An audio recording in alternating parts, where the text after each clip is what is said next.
The Steelers are standing at the beginning of something this franchise has not experienced in a very long time, and that alone changes the weight of every decision being made right now. With Mike Tomlin stepping down, a chapter that defined nearly 2 decades of Pittsburgh football is officially closed. And what comes next will shape how this team competes, how it looks, and how it identifies itself moving forward. This is not just a head coach change. This is the start of a new era, and there are real, concrete reasons inside the organization that explain why many people around the league and inside the fan base believe the Steelers are positioned better than it might feel at first glance. The most important piece of this transition is the opportunity to completely modernize the coaching staff. For the first time in years, the Steelers can rethink how they operate inside the meeting rooms, how they teach, how they scheme, and how they build a long-term vision with a new leader who could realistically be here for the next decade or more. The standard in Pittsburgh has always been stability, and the goal now is not to chase short-term noise, but to find the next figure who can carry the franchise forward the way Chuck Noll, Bill Kawar, and Mike Tomlin once did. Leadership still matters deeply in this city, but the schematics matter more than ever in today's NFL. And that balance is exactly what this moment allows the Steelers to pursue. Offensively, the direction many believe this team should take is clear. The league has shifted toward under-center, play-action-based systems that marry the run game with explosive passing concepts. This is not theory, it is reality across the NFL. The most effective offenses are built on selling the run, creating space off play action, and attacking defenses vertically and after the catch. That style fits not only where the league is going, but also where the Steelers play. The AFC North is still a division where running the football late in the season matters. And an offense that can punish defenses physically while creating explosive plays is exactly what Pittsburgh needs to compete consistently. Defensively, there is also a hunger for evolution. The desire is for a more modern, matchup-based coverage system that moves away from predictable, static looks. Around the league, defenses are leaning into quarters, cover 6 concepts, and hybrid structures that adjust post-snap. That flexibility is what allows defenses to survive against modern offenses, and the Steelers have the personnel foundation to support that kind of system if the next coaching staff chooses to go in that direction. One of the biggest reasons there is optimism inside the building is the state of the offensive line. Quietly, the final years of the Tomlin era set up the next regime with a strong foundation up front, especially on the right side. Zach Frazier, Mason McCormick, and Troy Fautanu were all high draft investments, and all of them played at a high level in 2025. That is not accidental. That is a clear organizational commitment to rebuilding the trenches the right way. The left side still carries some questions, but Dylan Cook showed real promise and is under a very team-friendly deal heading into 2026. He looks like a legitimate candidate to be the starting left tackle moving forward, and that alone gives the Steelers flexibility. That flexibility extends to left guard, where Isaac Sumalo has continued to play solid football and could return on a short-term deal if the team chooses that route. There is also the possibility of moving Broderick Jones inside, a move that could make sense given his body type and his struggles at left tackle during the 2025 season. Spencer Anderson has experience there as well, and the draft offers additional options if the Steelers want to invest even more into the interior line. The bigger picture is simple. The offensive line is no longer a weakness holding the offense back, but a foundation the next coach can build around. That same sense of stability carries over to the skill positions in key areas. Jaylen Warren is locked up and remains one of the most reliable and versatile players on the offense. Kenny Gainwell had a major impact and brings flexibility, while Caleb Johnson remains a young back with upside if his role expands. At tight end, the Steelers have a strong combination with Pat Freiermuth as a high-level receiving threat and Darnell Washington as a true X-factor due to his size and blocking ability. Even Spencer Anderson has shown value as a jumbo tight end option, giving future offensive staffs creativity to work with. At wide receiver, the room is not complete, but the most important piece is already in place. DK Metcalf is under contract long-term, and his physicality and ability after the catch give the Steelers a true number 1 receiver to build around. The lack of a consistent number 2 option was one of the biggest offensive issues in 2025, especially against man coverage, and addressing that will clearly be a priority. Still, having the top option secured changes everything about how the offense can be structured going forward. All of this leads to a bigger question that hangs over this entire transition. With a modern coaching staff potentially coming in, a young offensive line foundation, cornerstone players locked into place, and flexibility both schematically and roster-wise, how confident are you that the Steelers are truly positioned to take advantage of this rare reset and build something stronger than what they are leaving behind? The conversation about optimism does not stop on offense, because when you look at the other side of the line of scrimmage, you start to understand why the roster is not as far away as some might think. The Steelers have quietly built a defensive front that remains one of the strongest structural units on the team heading into 2026. Alex Highsmith, TJ Watt, Cameron Hayward, Keanu Benton, and Derek Harmon are all under contract, and that alone gives the next coaching staff a powerful starting point. There are questions, of course. Cameron Hayward is openly considering retirement, and his future carries emotional weight given his relationship with Mike Tomlin. If he steps away, that creates a void both on the field and in the locker room. But even with that uncertainty, the defensive line is stocked with youth and upside. Keanu Benton and Derek Harmon are recent draft investments who continue to develop, and the organization believes in their ability to shoulder more responsibility. Alex Highsmith remains a reliable and productive edge presence, while TJ Watt continues to be the centerpiece of the defense. There will always be speculation around Watt's future when contract extensions and cap management come into play. But the reality is that the Steelers still possess elite talent at the most important defensive positions. Nick Herbig has also shown he belongs in the rotation, and Jack Sawyer proved as a day 3 pick that he can contribute meaningful snaps as an outside linebacker. This is not a defense starting from scratch.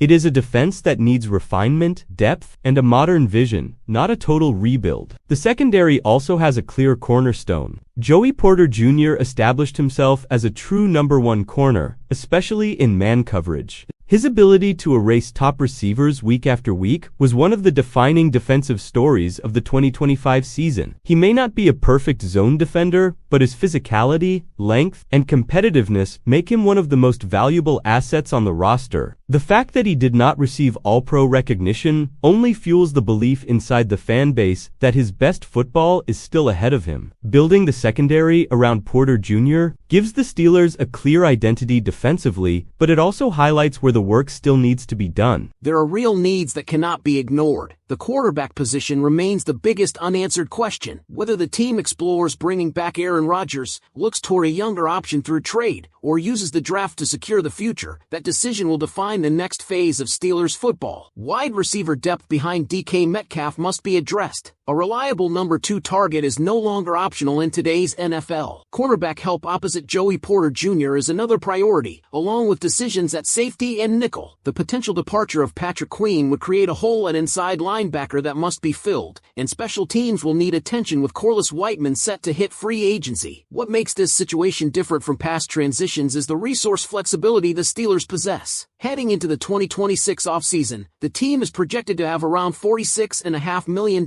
in cap space, and that number does not include potential restructures, cuts, or trades. That places Pittsburgh in the top 10 league-wide in available cap room. This is not a franchise boxed in by bad contracts. This is a team with options, leverage, and room to maneuver. On top of that, the Steelers are armed with draft capital. 12 picks in the 2026 NFL Draft, including 5 selections in the first 3 rounds, give Omar Khan and the next head coach significant control over how this roster evolves. There's flexibility to move up, move back, trade for proven veterans, or simply flood the roster with young talent. The front office's recent track record in the draft suggests there's reason to trust how those picks will be used, even if not every selection hits. This is the type of draft inventory that allows a new regime to shape the roster in its own image rather than being trapped by past decisions. All of this creates a rare intersection for the Pittsburgh Steelers. A new head coach, schematic freedom on both sides of the ball, a young foundation in the trenches, elite talent at premium positions, financial flexibility, and a deep pool of draft picks. This is not a teardown. It is a reset with structure already in place. How aggressive the next leadership group chooses to be will determine how quickly the Steelers reassert themselves as true contenders rather than just a competitive team. Now it's your turn. If you're looking at this roster, the cap space, the draft picks, and the chance to modernize the entire operation, do you believe the Steelers are actually set up to take a real step forward in this next era? Or do you think there are still too many unanswered questions holding them back? What makes this moment even more complex is that the Steelers are no longer operating under the safety net they had for years. For a long time, the organization could rely on continuity alone to keep the floor high. Even when the roster had flaws, even when the offense lagged behind the rest of the league, the Steelers were rarely irrelevant. Now, with that continuity broken, the margin for error becomes thinner, but the upside becomes much higher. This is the trade-off Pittsburgh has chosen, whether intentionally or not, and it puts real pressure on every decision that comes next. The next head coach will not just be choosing schemes, he will be choosing how aggressive this franchise wants to be. There is a path where the Steelers remain conservative, protect draft capital, lean heavily on internal development, and aim to grow steadily over 2 or 3 seasons. There's also a path where they use the cap space and draft flexibility to push chips forward quickly, surround their core with proven talent, and try to compete at the top of the AFC sooner rather than later. Neither path is inherently wrong, but the choice will reveal how the Rooney family and Omar Khan truly view the current state of the roster. This is where the quarterback decision becomes impossible to separate from everything else. A veteran option would signal urgency and belief that the roster is ready to win now. A younger quarterback, whether through the draft or a developmental trade target, would suggest patience and a longer runway for the next regime. The rest of the roster is flexible enough to support either direction, which is rare. The danger comes from trying to live in both worlds at once. Pittsburgh has to be decisive, because half measures are how promising transitions stall. There is also the human element that cannot be ignored. Cameron Hayward's future, for example, is not just about snaps and cap numbers. It is about leadership, identity, and how the locker room evolves after losing a head coach who was deeply respected. The next staff will need voices to step forward, and players like T.J. Watt, Alex Highsmith, and Joey Porter Jr. will be asked to carry more than just on-field responsibility. How that leadership shift happens will quietly influence whether this transition feels stable or chaotic from the inside. What stands out most, though, is that this roster no longer feels stuck. For the first time in years, the Steelers are not boxed into a single approach. They have room to adapt, room to experiment, and room to correct mistakes without setting the franchise back multiple seasons. That does not guarantee success. It simply creates opportunity, and opportunity is something Pittsburgh has not truly had in this form for a long time. This is why the coming months matter so much more than just the name of the next head coach. Every hire, every contract decision, every draft pick will send a message about what the Steelers believe they are right now and what they believe they can become. Fans are not just watching for wins and losses anymore. They are watching for direction, for identity, and for proof that this new era is more than change for the sake of change. So as this transition continues to unfold, the real question becomes whether the Steelers will fully commit to reshaping themselves for the modern NFL, or whether they will cling just enough to the past to limit how far this reset can truly go. Another layer to this transition that cannot be overlooked is how rare this level of internal flexibility truly is for a franchise like Pittsburgh. The Steelers are not a team that constantly resets. They do not cycle through coaches, quarterbacks, and philosophies every few years. That history creates expectations, but it also creates habits. Breaking from those habits is uncomfortable, and that discomfort is exactly what makes this moment so revealing. The organization now has to prove that it can evolve without losing the core principles that made it successful in the first place. This is why the early decisions of the new regime will be scrutinized so closely by the fan base. Steelers fans are not just looking for wins. They are looking for signs of intelligence, clarity, and purpose. They want to see a plan that connects the offensive line investments, the defensive front depth, the skill position core, and the financial resources into one cohesive vision. When you look at the roster honestly, there are too many good pieces in place for excuses to carry much weight anymore. This team is not rebuilding from the ground up. It is reshaping itself, and that distinction matters. The trenches remain the clearest indicator of where this franchise stands. On both sides of the ball, Pittsburgh has prioritized physicality, youth, and sustainability. That gives the next head coach a baseline advantage. You can design offenses and defenses when you know the line of scrimmage will not collapse every week. That alone puts the Steelers ahead of many teams entering similar transitions. The challenge now is maximizing that advantage with modern concepts that do not waste the strengths already on the roster. There's also a growing sense that this next era will be defined by how well the Steelers adapt week to week. The league no longer allows teams to survive on identity alone. Flexibility, matchup awareness, and in-game adjustments are essential. The roster has enough versatility to support that approach, but only if the coaching staff embraces it fully. This is where optimism and skepticism intersect for many fans. The potential is obvious,